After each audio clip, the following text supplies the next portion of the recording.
On this episode of Leadership and Loyalty Tips for Executives, we chat about how we now live in a mobile world, a world where less and less people want to live in the same place all year round, a world where they want their businesses to not only be able to operate across borders, but also have their businesses not be stuck in the same place.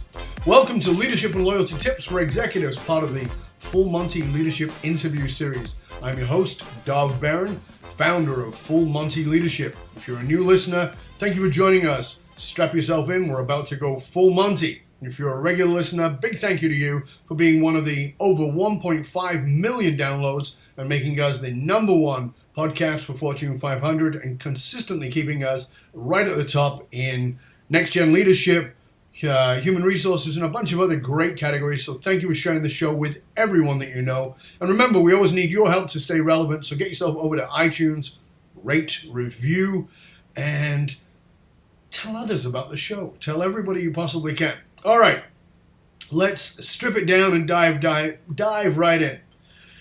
Shipping containers are creating a buzz with next generation of leaders across the board because they offer a myriad of possibilities. Yeah, they're not just those things you see on the back of the ships or parked in the dock anymore. Reinventing this simple box to a variety of uses has got so many advantages. Some say it's a way to end homelessness in the US by using the abundance of these shipping containers. However, shipping containers are being used as venues for trade exhibits, company-related workshops, trainings. These containers can also be used as convenient mobile office containers and even retail stores. Yes, I saw a sushi shop that was a shipping container. Pretty cool.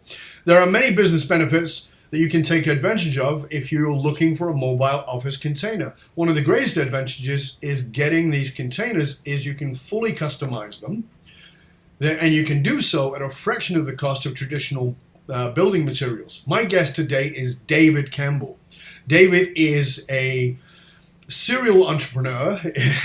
He's the guy who started something called Boxman Studios. And Boxman Studios was a way to evolve the way we look at business space. It's a way the Boxman Studios build permanent and semi-permanent mobile structures for brands like Nike, Google, Facebook, Adidas, and Chipotle. Pretty good, huh? David's creative mind and business acumen have helped him develop the mobile solution that is forever changing the way people look at mobile marketing, retail, and food services. His innovative views on temporary space, workspace, culture, and entrepreneurship have earned him speaking engagements with organizations like TED and UNCC. He's also been featured as a business leader, innovator in publications like ADWEEK, Inc. magazine, CNBC, and Dwell magazine. So please put your hands together and welcome David Campbell. Crowd goes wild. Welcome, David. Good to be here. Good to have you, mate. So this is, as I said, I personally have seen this. I got introduced to the idea about 6 or 7 years ago. But, I still find that when I bring it up with people, it's like, what? It's still very new. But you've been at it for a little while. Let's start at the beginning. How did you get interested in this? Sure. I started about 8 or 9 years ago. It was the middle of the recession. If you remember back then, it wasn't a lot of fun. And it was even worse for me. I was a real estate developer. So I was trying to be out there building things with sticks and bricks for the retail and restaurant sort of infill development around the country.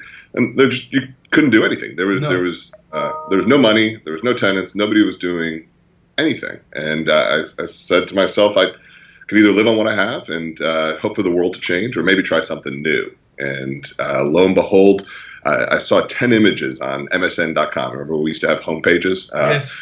And it was just images. And from that point, those images of modified shipping containers sort of lit a light. And I said, well, maybe I'll build some things for myself to take advantage of some great real estate I knew about that ultimately had a higher and better use whenever the world would change again. So the intent was to go out there and do just that, build mobile structures that we could ultimately have a future value with and move them to another location.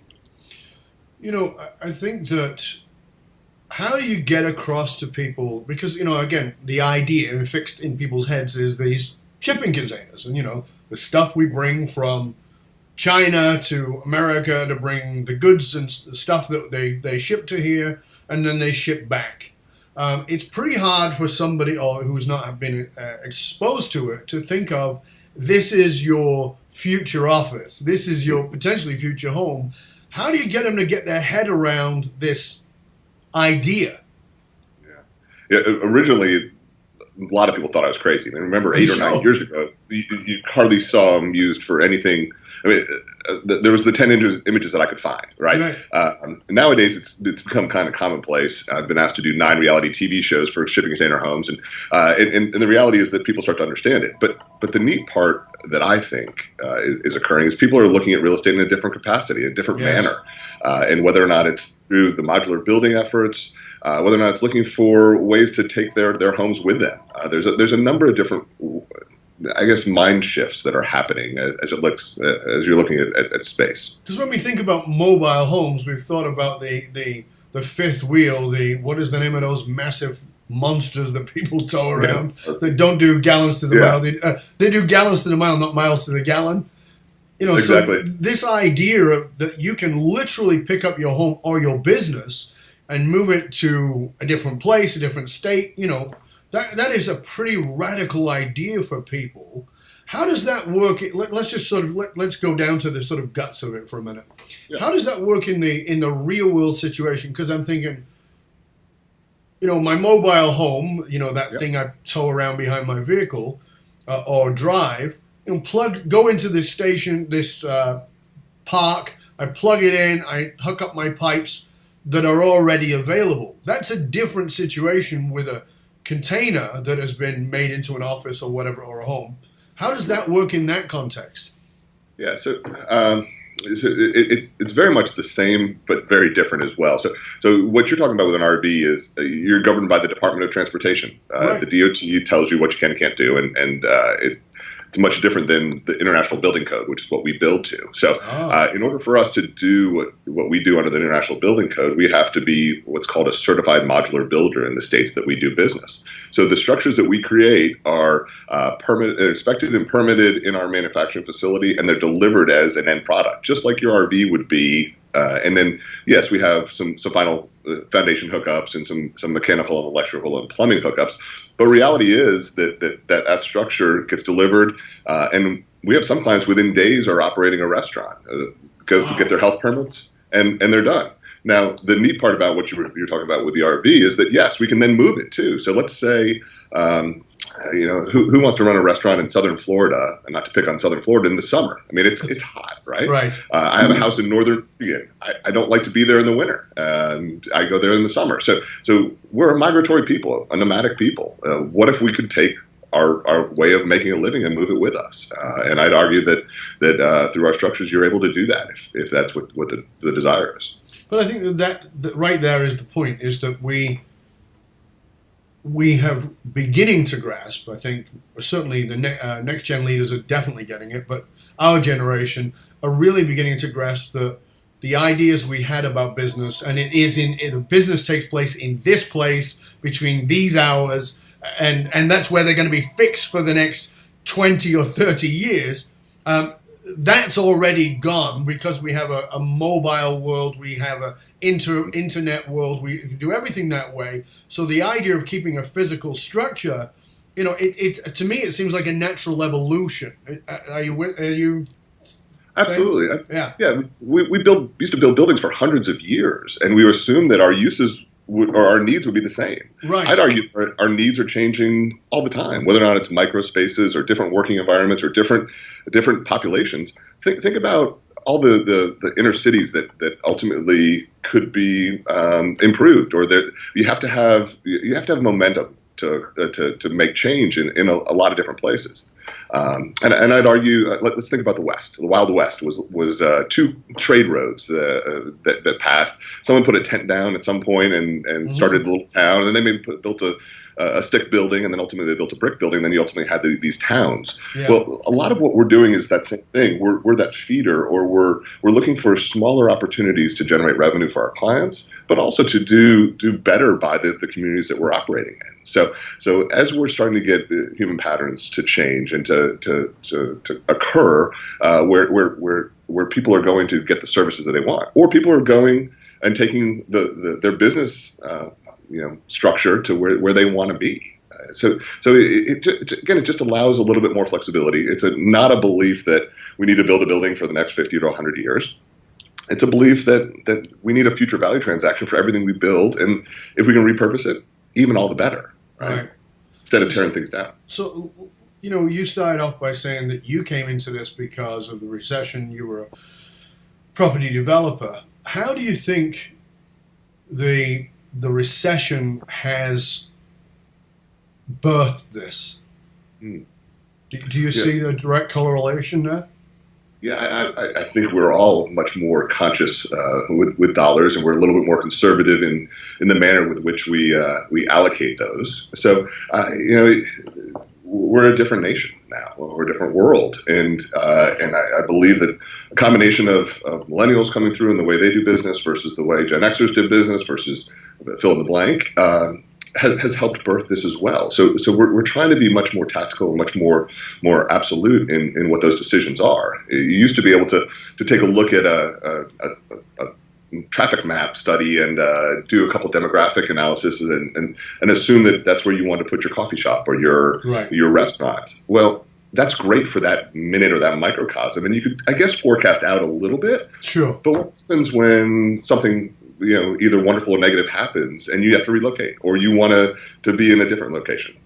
You'd spent $2 million to $10 million on a structure that ultimately is maybe not what you expected, or maybe the data was wrong. So. Where do you see the future of this? Because, like I said, I've seen some things for the last 6-7 years and thought it was pretty amazing. And I see it catching on, but as I said, it's still very new idea for a lot of people, and people are thinking it's kind of cool and even looking at it as a concept rather than an actual fact. What do you see as the future of this?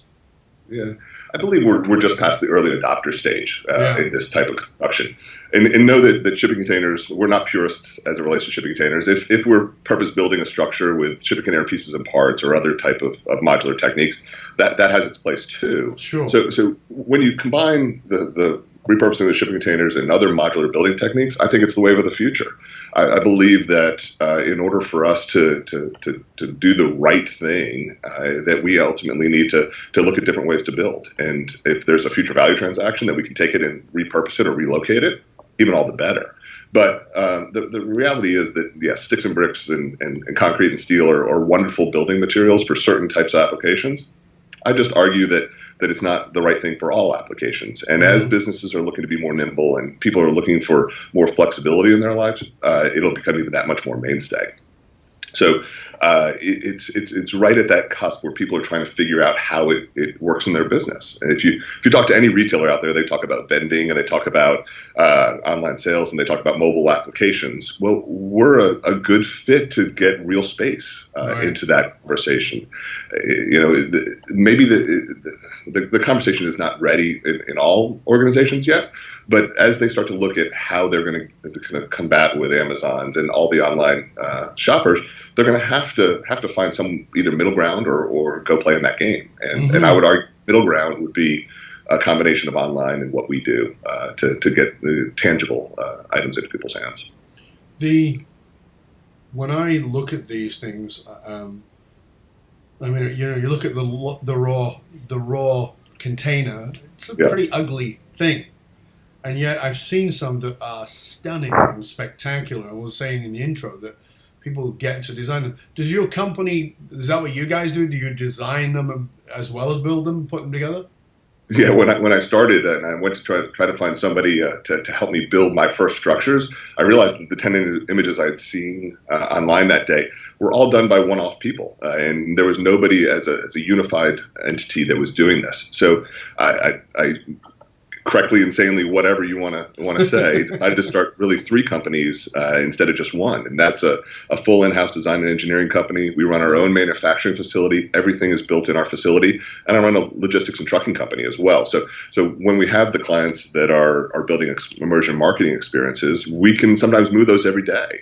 Some of our construction clients are in spaces or permanent build or semi-permanent builds are up to 6 months. And then we have some clients that we build permanent structures for. So we are considered a one-stop shop. I don't like that word or that theory, but reality is I would argue probably the only one in the country that does everything under one roof.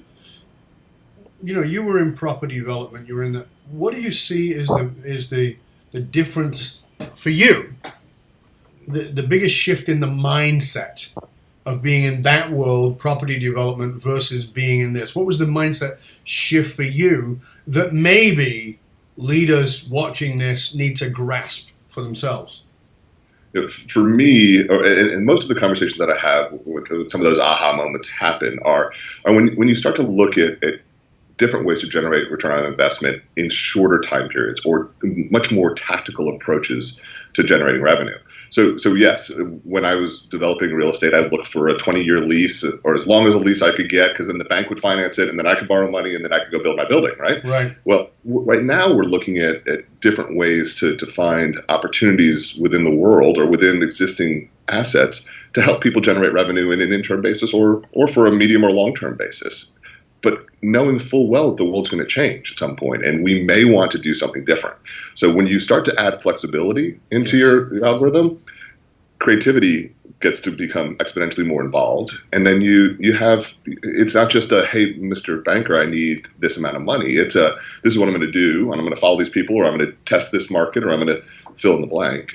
This is how it's important to my business. And what we have a couple different clients who are looking at just continuous client interaction. So if they're going to redo a building, we'll come in front of them as they're redoing their buildings, just so their clients can continue to get their sundries or their cigarettes or their fast food at that location, because we're creatures of habit as well. So we want patterns. We want to teach people to provide the service that we ultimately are trying to do. So of course the other piece of this. So we're talking about business here, but the other piece of this is the humanitarian effect. I mean, we've got insane amount of homelessness in the U.S., particularly with vets. But we're also, you've got a refugee situation in Europe. These structures are being used for these kinds of things, for medical outlets. And tell us a little bit about what's being done with it on those kinds of backgrounds. So let's talk about disaster relief. I mean, what's happening right now in the U.S. in the South, that Louisiana is pretty scary, right? Yeah. I'd argue that, yes, FEMA has a strong role in that, but I believe corporate America can also have a very strong role by doing much akin to what I mentioned about the Wild West. I mean, we have to rebuild a community. You have to have permanent structures or semi-permanent structures that allow them to have some semblance of normalcy. And living out of trucks and trailers is not that normal. It doesn't give the level of permanency that I believe those communities need to generate momentum again and start to rebuild. So we're working with a number of different corporations to work on disaster relief from a corporate level. Yes, it's aligning their brand with a negative experience, but they're a positive experience to that disaster. And I think it's a wonderful way for organizations to help really impact a community on a personal level. As it relates to housing, yes, housing is a great opportunity. Depending on what it is that we're looking to accomplish. Sometimes we're less expensive, sometimes we're not. One of the things I do like about our solution is that we can go to the people. So if vets or certain populations are homeless, and we can work them through moving into a homed situation, then great. We can solve problems there and then ultimately relocate those units as opportunity exists. So there's a multitude of different ways to affect both challenges. These things, I mean, this is, I guess, the key thing here is the nimbleness, the mobility. One of my quotes is, "Those who adapt the fastest make the most." Yeah. So that ability to be adaptive. I mean, I mean, for instance, if you had one of these structures in Louisiana right now, and you saw even a couple of days ahead of what was coming, Yep. pick it up, move it. How are you Yep. going to do that with? How are you going to do that with a bricks and mortar or wood-based building? You're goosed. It's all over. Yep. I mean, you can move some of those things, some of them, but you're probably going to need a year lead up Yeah. to get the cranes in and get everything picked up. But this can be done in a couple of days. And in theory, yeah, absolutely. If that's what the goal was, and you had to have adaptability, it's interesting. We're working in a number of different flood prone areas, and we're working with developers who are looking for that solution. We know it's going to flood. What are we going to do? How do we flood proof? Or do we have to look at FEMA in a different capacity for that? So it's a work to try to educate people and educate municipalities as to how we can look at challenges in a different manner. And that's a lot of what our clients come to us. Oh, I didn't think of it that way. Or, oh, this is how this affects me. Have you ever worked on this type of project? And those are the fun ones when we're starting to help them walk down that path. And that's the other piece I wanted to bring up, which is environmental. Mm-hmm. So tell us about how this is different environmentally than traditional building. Yeah. When we build in a manufacturing facility, it's like any other manufacturing process. We find efficiencies in what we do. Our waste and our drops are minimized, or they're repurposed into another part of our building application or a different type of build. And then we also don't, a lot of our clients like that there's cut in waste removal and the general conditions of a typical build, because we're only on site for a couple days. Yes, they're doing site work and certain things during that time period that we're building, but it's just a much more efficient process. Many people go and talk about the repurposing of a shipping container just as a general positive thing. Sure. And yes, we are an importing nation, and there's a surplus of shipping containers that we can repurpose, and we do believe in that. I've never really quantified where that falls on the green spectrum, but I would assume that would be better than not, than starting with a raw material. What's the most interesting / exciting project you guys have worked on with this? Well, I get asked what my favorite is all the time, and there's so many that have been hurdles from working in Google at the TED Talks, to we just left the Republican National Convention with Facebook, and we built a pretty iconic structure for them to talk about their election coverage and how they're becoming a mainstream media outlet, which it's fun to be part of those type of projects when you're helping them navigate their voice, right? You're putting what they want to do digitally into real space and allowing it to come to life. So whether or not we've done a number of different restaurants that have, in my mind's eye, helped develop certain parts of underprivileged or underpopulated communities. We've got a couple new ones that are coming out in the next 3 to 6 months, which will be wonderful endeavors to help both communities, employees, and the end organization with some pretty neat endeavors. So all the projects are special to some extent, but every day is different around here. Yeah, I mean, obviously you're in business, and business, you want to make money, you want to be successful. However, I think it for those of us who are doing business that fulfills us, there's a joy there. What is the joy in it for you? Obviously, like I said, you want to make profit, but what's the Yeah, for me, it's I have a simple why, and it's a personal why, and I call it betterment. And I know it's a Walmart word, and no picking on Walmart at all, but for me, it means improvement through change, not through maintenance. And I mean, I don't want to just put perfume on the pig. I don't want to just put a coat of paint on something. I really want to look at the challenges that are out there, and look at them at a point of, well, what if we did this? Or I understand that that's dramatically different than the norm, but let's give it a shot. And Boxman Studios allows me to do that almost every day.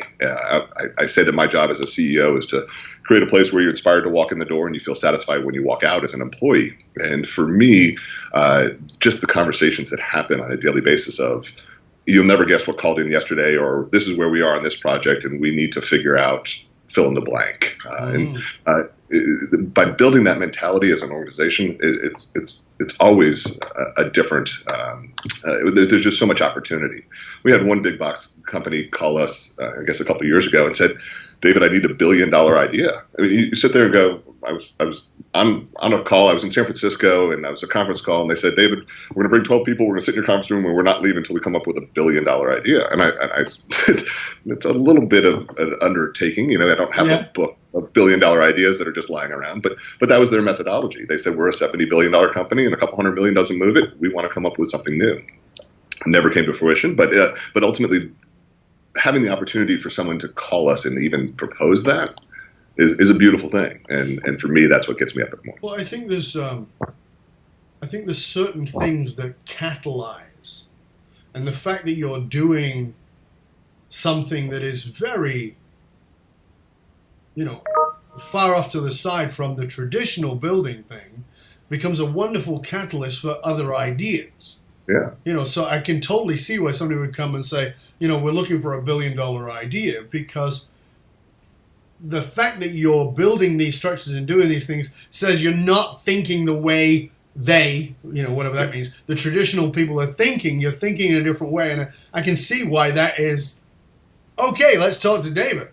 Yeah, and that's what it is. I mean, I would love to tell you that I was a genius when I started this company, and that was what my intent was, is to work on $1 billion ideas. But that's not it. It was really just to build a place where people could come together and truly affect change. And the fact that we do it all under one roof, and I've got the best welders and the best fabricators and the best designers and the best logisticians and the best, fill in the blanks, is what makes me proud and truly differentiates us from an organization that may have an idea guy that has to go figure out how to put it all together. No, I put the best of the best in the room every day at 8:30 in the morning, and for 15 minutes we try to figure out problems. I mean, it's a pretty cool endeavor when it works well, and it does. Do you maybe you do, maybe you don't, but do you believe that this has, like being in this business, doing these, has changed the way you do your leadership? Has it evolved that? Has it changed that in some way? Hugely, yeah. I've never been a command and control kind of guy. I've always been a build a team, unify.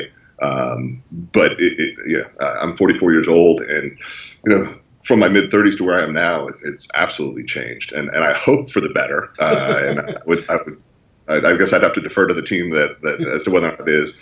But no, it's a lot of fun when you're empowering people and working with them to try to figure out how to push their boundaries and realize when they get sort of stuck in a complacency or a status quo kind of situation, and how to help them work through those next steps. So for me, leadership, it's a dream to be referred to as a good and effective leader, and that I work on every day. It's interesting for me because, as you know, I speak about leadership and speak about next generation leadership and how leadership has to change. And for me, I find your business a powerful metaphor for what I'm talking about. Because, we go back 20 years, and 20 years is a blink of an eye, right? 20 years, and say, okay, I'm opening a business, or I want to build a business. What do I do? Well, we get the builder and we put it in. We get architects and we get the designers and we put it together.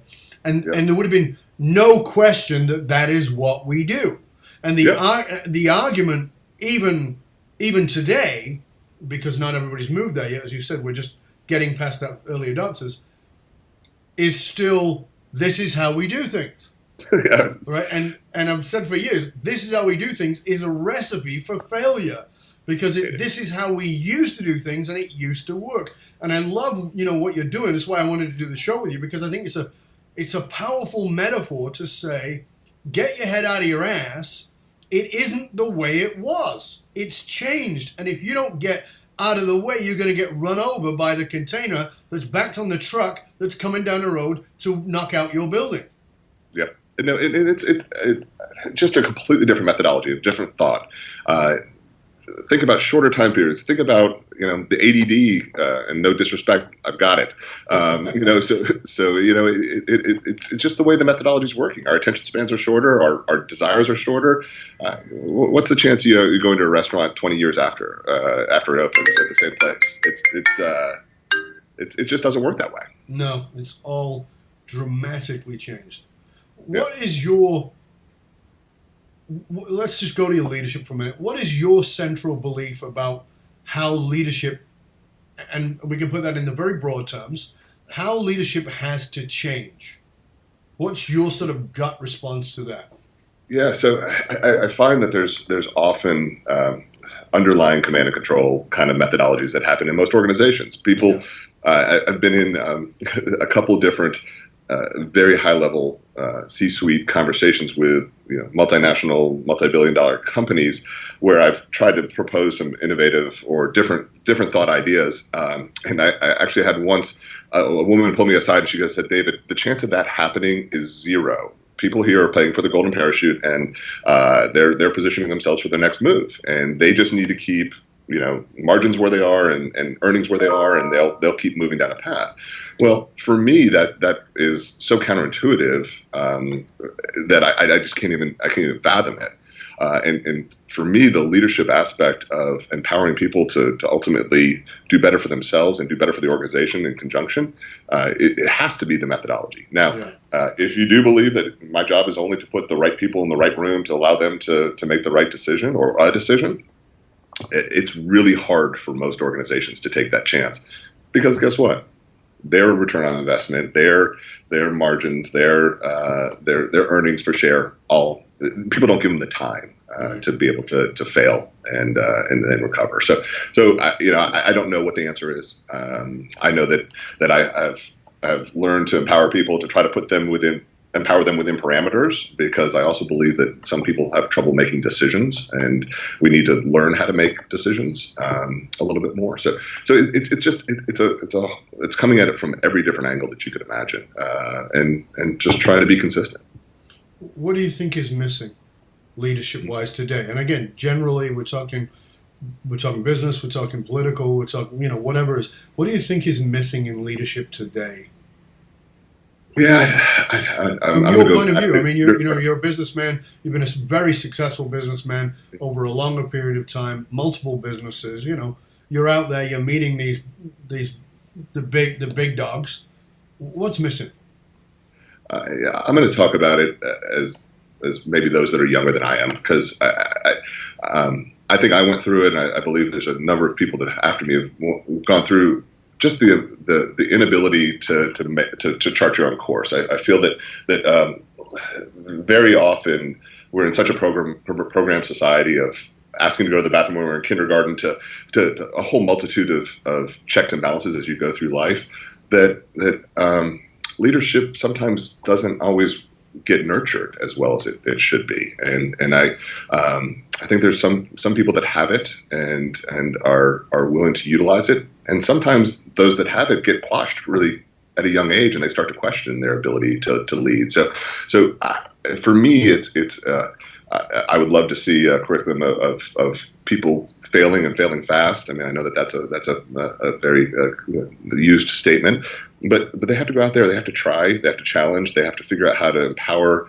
their friends and give them the tools with which they can be great, and then just start to learn how that works. And with a couple of victories, ultimately that'll happen that much more often. But some of the great leaders don't have a lot of faith in themselves in my mind's eye, and I would again continue to encourage them to try and to hone their skills as leaders and realize that it's not perfect. I'm not a perfect leader. I just think you said something that's powerful and important.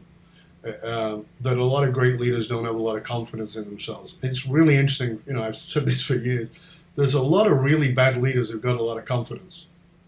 I would say they have cockiness, not confidence. Yeah, but they have that cockiness, and as a result, because people are desperate to be led, these people are in leadership positions, and many great leaders don't step up because they're filled with self-doubt. And I think that I did a video on this in the spring, and I talked about inadequacy. Yep. And I talked about that, I mentor leaders across the board in all kinds of different areas of business and life. And I find that very many of them have battled with feeling inadequate, that fraudulent mentality. And I really was spent a long time studying what that was and really got it when I examined myself. When I looked at myself and said, well, where do I feel inadequate? And all over the place. And I realized something. I realized that when I was a kid, the day my father left as I was 7 years old, and he patted me on the shoulder and said to me, "You're the man of the house now." I was freaking 7. Yeah. Clearly, I was inadequate for the job. Yeah. But and certainly that was a curse, and there was all kinds of nasty shit with it.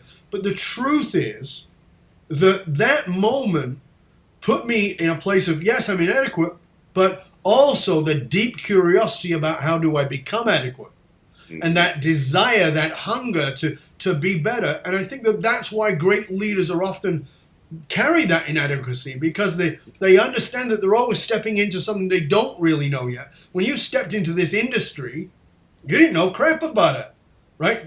Yeah. Basically, nobody did, but you didn't know that, and you stepped in probably feeling inadequate, but like great leaders, you surrounded yourself. You talk about best welders and fabricators. You surround yourself with the best, and I think that inadequacy can be very powerful in saying, yeah, I'm inadequate, and that's wonderful, because now how do I become adequate?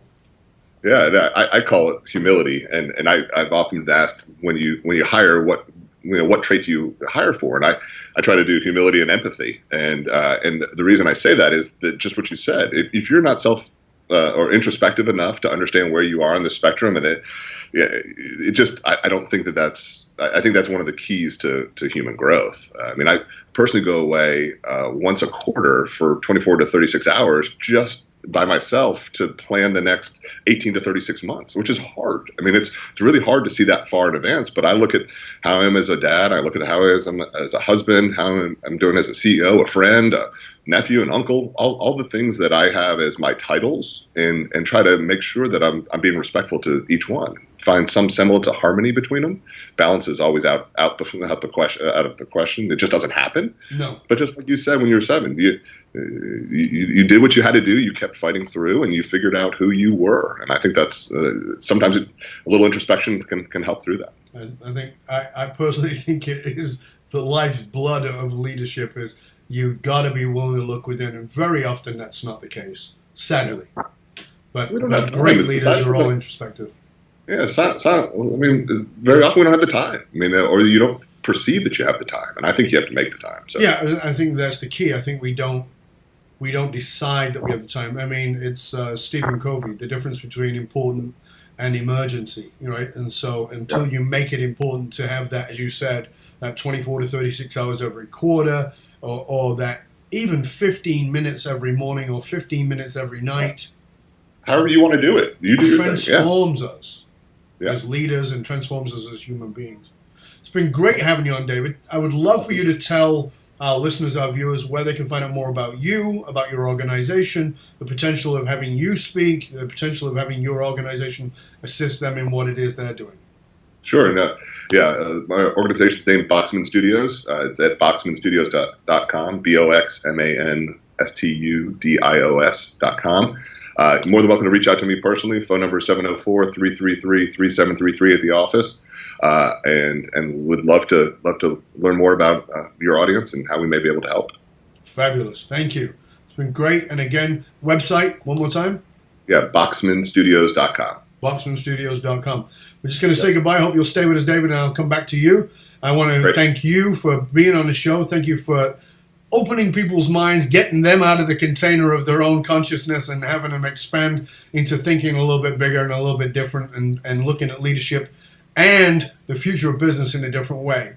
I also want to thank you, dear listener. If you're truly serious about embracing the kind of positive disruption that builds a culture that develops the next generation of leaders into not only who they need to be, but who they want to be, while becoming evangelical about your organization, then reach out to me through fullmontyleadership.com. And remember, you can now get my matrix for authentic leadership. It's $197 value. Right now it's in beta. It's going to go professional. So this is your chance to get it. Go and test yourself on the 5 categories of authentic leadership. Just go to Matrix, like the movie, matrix.fullmontyleadership.com. Thank you for joining us here on Leadership and Loyalty Tips, part of the Executive Interview Series. I'm your host, Dov Barron. Thank you for sharing the show with everybody you know. And remember, as always, we need your assistance in staying relevant. So get over to iTunes, rate, review, and subscribe to the show. Until next time, my friends, stay curious about how you can be more adaptive, more flexible, and more mobile. Till next time, stay curious, my friends. Stay curious.